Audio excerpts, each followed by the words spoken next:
के news room से मैं हूं आपके साथ नदीम अकरम। आप लोगों ने देश के प्रधानमंत्री श्री नरेंद्र मोदी जी की जुबान से एक शब्द सुना होगा, और वही अगर बात की जाए देश के गृह मंत्री की, देश के रक्षा मंत्री की, जितने भी तमाम भारतीय जनता पार्टी के आला कमान नेता हैं, वो एक बात डंके की चोट पर बीते 7 सालों से कहते हुए आ रहे हैं कि 70 साल, जो 70 साल में तस्वीर देशवासियों ने नहीं देखी, वो तस्वीरें 7 साल में भारतीय जनता पार्टी ने देशवासियों को दिखा दी है। असम मिजोरम विवाद की जो तस्वीरें सामने आ रही हैं, उससे देशवासियों की नाक कट गई है, क्योंकि दो राज्यों का इस तरीके से भिड़ना, जो कि ये दर्शा रहा है तमाम मीडिया चैनलों के द्वारा कि दो देशों के बीच में जंग छिड़ गई है। और दो राज्य जो कि बीजेपी शासित राज्य हैं, जहां असम के मुख्यमंत्री हेमंत बिस्वा लगातार माहौल को भड़काने की कोशिश कर रहे हैं, तमाम तरीके से मिजोरम के ऊपर अपना दबदबा बनाने की कोशिश कर रहे हैं। और जब उसका पलटवार चाहे सोशल मीडिया के जरिए दिया जा रहा हो, चाहे जमीनी स्तर पर दिया जा रहा हो, तो तमाम ऊल जुलूल बयान जो हैं खासतौर पर मुख्यमंत्री की तरफ से आ रहे हैं।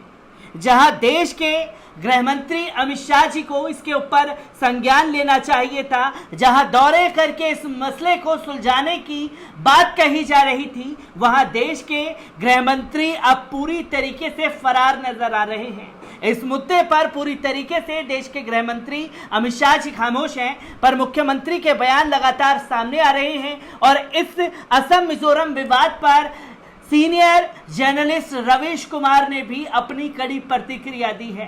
रवीश कुमार ने क्या कुछ कहा है, इसके बारे में भी आपको बताऊंगा, पर सबसे पहले जानते हैं कि असम के मुख्यमंत्री लगातार जो है मिजोरम को धमकी दे रहे हैं। मिजोरम के साथ सीमा विवाद को लेकर हुई हिंसा के बीच असम के मुख्यमंत्री हेमंत बिस्वा शर्मा ने कहा है कि वो 1 इंच जमीन किसी को लेने नहीं देंगे।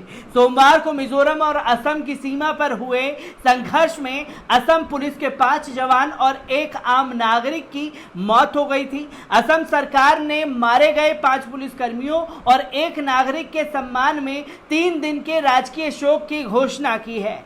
असम के मुख्यमंत्री हेमंत बिस्वा शर्मा ने सिलचर जाकर मारे गए 5 पुलिसकर्मियों को श्रद्धांजलि दी है।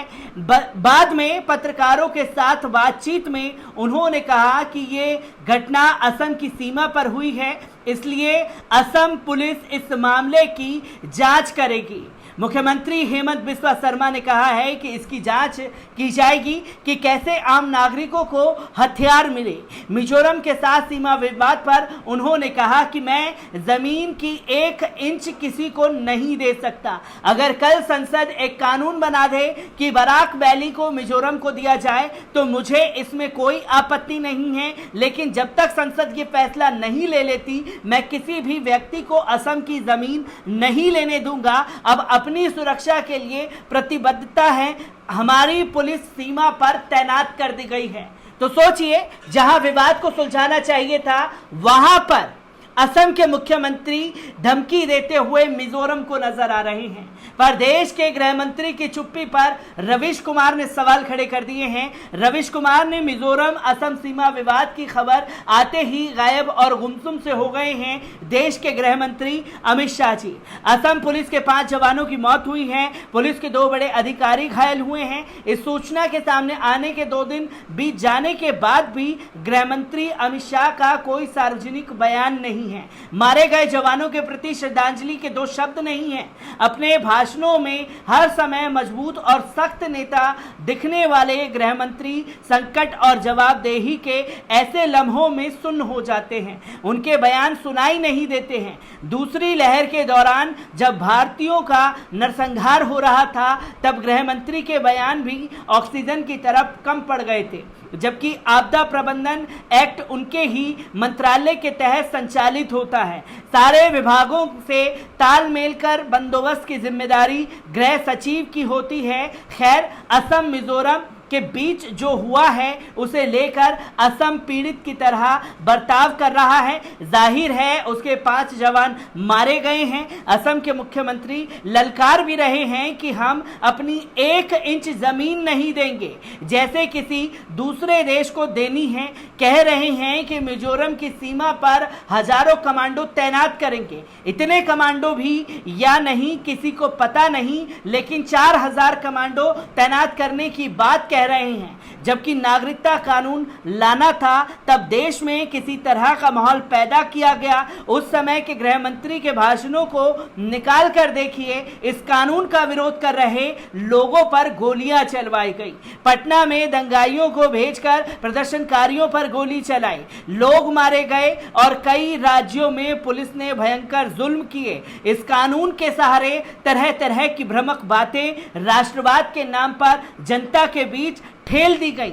ऐसा लग रहा था कि इस कानून को लागू होना अभी और इसी घंटे बहुत जरूरी है। 2 साल हो गए हैं, अभी तक सरकार इस कानून के नियम नहीं बना सकी है। ये हाल है सरकार के काम करने का।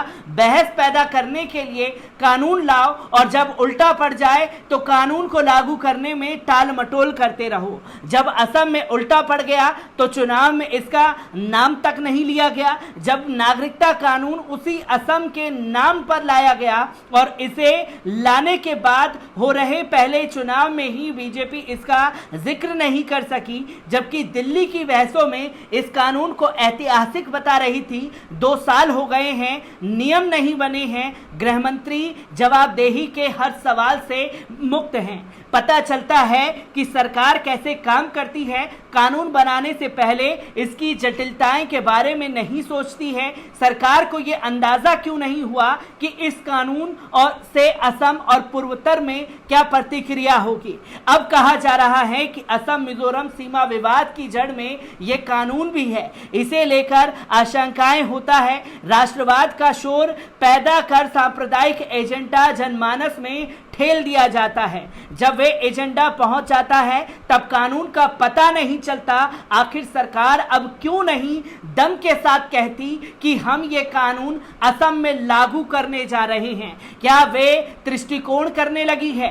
कब तक सरकार इसके नियमों को नहीं बनाएगी जिसके लिए उसने तमाम सवालों को कुचल दिया, लोगों की आशंकाओं को कुचल दिया। ऐसे में समा बांधा जैसे सरकार ही सही सोच रही है, लेकिन जब अपनी जिद पूरी कर ली तब उसे ऐसा क्या दिखाई देने लगा कि जिसके कारण नागरिकता कानून की बात बंद हो गई। संसदीय नियमों के अनुसार कानून लागू होने के 6 महीने के भीतर नियम बनाने होते हैं। 10/1/2020 से यह कानून प्रभावी हो चुका है, लेकिन 1.5 साल से अधिक समय बीत जाने के बाद भी नियम नहीं बने हैं। अब सरकार ने 9 जनवरी 2022 तक का समय मांगा है। पहले अप्रैल तक था, फिर बढ़कर जुलाई किया गया और अब जनवरी कर दिया गया है। सरकार 5 बार अतिरिक्त समय मांग चुकी है। गृह मंत्री अमित शाह जवाबदेही से मुक्त गृह मंत्री बन चुके हैं। शिवराज पाटिल ही आखिर गृह मंत्री थे जिन पर जवाबदेही लागू होती थी। एक समुदाय विशेष को ललकारना हो, आप प्रधानमंत्री और गृह मंत्री के तेवर देखिए। कपड़ों से पहचानने की ललकार हो या करंट लगाने की हुंकार हो, भाषा तुरंत बदल जाती है। लेकिन जब राफेल का मामला आता है, पैक्सास का मामला आता है, रोजगार का मामला आता है, तब चुप हो जाते हैं। लगता ही नहीं कि भाषण देने आता है। प्रधानमंत्री और गृह मंत्री सड़क दुर्घटना से लेकर बादल फटने की घटना पर शोक व्यक्त करते हैं। असम के 5 पुलिस जवान मारे गए हैं, उस पर ना तो देश के प्रधानमंत्री की अभी आंख खुली है और ना ही देश के गृह मंत्री नींद से जागे हैं। इसी के साथ साथ तमाम एक्टिविस्टों ने भी इस पूरे प्रकरण को समझाने की कोशिश की है, जिसमें 7 चरणों में बताया जाए। यदि सरकार को किसी पे कार्रवाई करनी है तो सफूरा जारगर को लॉकडाउन के मध्य आधी रात उठा लिया जाएगा, लेकिन यदि आम जनता को न्याय चाहिए तो न्यायालय बंद होता है। यदि सरकार को चुनाव कराने हैं तो बिहार बंगाल के चुनाव करा दिए जाते हैं, लाखों की भीड़ इकट्ठा कर ली जाती है, लेकिन आम जनता शादी करे तो डीएम वहां जाके दूल्हे तक को अरेस्ट कर लें और रिश्तेदारों को पीटना शुरू कर देते हैं। सरकार कुंभ मेला ऑर्गेनाइज करवा दे लेकिन स्कूल और परीक्षाएं रद्द करा दी जाती है। यूपी में निकाय चुनाव करवा दे लेकिन हाथरस में लड़की का रेप के बाद पुलिस जबरिया बॉडी जला दे और पत्रकार सिद्दीक कप्पन को जेल में डाल दे और गांव में कोरोना के नाम पे कर्फ्यू लगा दे। खिलाड़ियों को ओलंपिक में भाग लेने भेज देंगे लेकिन संसद की कार्रवाई में खुद नहीं जाएंगे, न संसद कार्रवाई शुरू करेंगे। पूरे भारत में सरकार ने एक ही नया एम्स जैसा हॉस्पिटल बनाने को नहीं सोची, लेकिन नई संसद का बिल भी पास हो गया और काम दिन रात जारी है। कोरोना मरीजों के लिए इमरजेंसी हेलीकॉप्टर, एम्बुलेंस या कोरोना मृत परिवारों को मुआवजा देने किसी योजना पे काम नहीं किया गया, लेकिन प्रधानमंत्री राष्ट्रपति के लिए बोइंग से उड़न खटोला जरूर खरीद लिए हैं। इन सारे तथ्यों को जनता धीरे धीरे समझती जा रही है। 2 करोड़ से ज्यादा आबादी मिडिल क्लास में गरीब से खिसक गई है और आने वाले 5 महीने में करीब 3 करोड़ और लोग गरीब होने वाले हैं। तो देश के जो मुद्दे हैं जब उस पर बोलने का समय आता है तो खामोशी इख्तियार कर ली जाती है। और असम मिजोरम में जहां असम के मुख्यमंत्री से सवाल होना था, वहां गोदी मीडिया के पत्रकार जो हैं असम मिजोरम विवाद में मुस्लिम एंगल भी ढूंढ करके ले आते हैं। तो असम मिजोरम विवाद पर तमाम एक्टिविस्टों ने सरकार को घेरना शुरू कर दिया है और सवाल पूछा जा रहा है रविश कुमार द्वारा कि आखिरकार कब नींद से जागेंगे असम मिजोरम के मुद्दे पर देश के प्रधानमंत्री और गृह मंत्री, जहां हाहाकार मचा हुआ है। मैं ऐसी ही खबरों से आपको रूबरू कराता रहूंगा। दीजिए इजाजत, शुक्रिया।